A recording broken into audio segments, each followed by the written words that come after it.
Today, Trump Plaza has nothing to do with the president-elect except for its name, proudly displayed at the entrance. When these letters first went up, it seemed like a golden deal.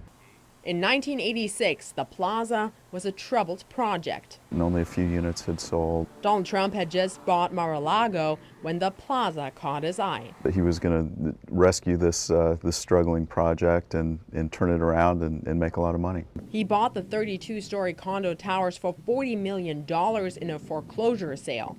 People who knew the local real estate market predicted it would be a tough sell. But Trump pushed ahead anyway. He is probably one of the most optimistic and laser-like people I have ever met. 3 years later, after borrowing $60 million to complete the project, Trump Plaza was struggling. The units were pretty slow to sell, and then in 1991, most of the units were sold at auction. But the name remained. Condo owners voted to keep the name, and Trump himself paid for the restoration of the signs. The name, they argued, added value to the property. Palm Beach Post reporter Jeff Ostrowski says more recently, Trump rarely develops condo projects.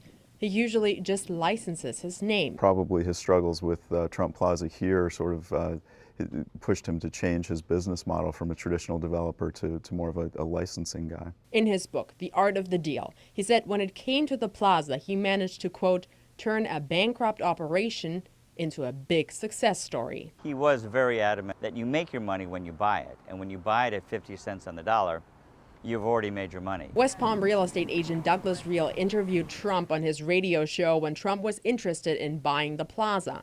Reel asked him what happens when some of his projects fail. And that was a question he didn't like, because he basically threw a verbal hand grenade at me and said, well, I really haven't had any failures, and certainly not as many as you've had. In 2015, the condo board of directors decided to keep the name again after some of the residents wanted it to be put up for a vote. For now, the sign stays, bearing the name of the soon-to-be 45th President of the United States. Reporting in West Palm Beach, Wanda Moore, WPTV News Channel 5.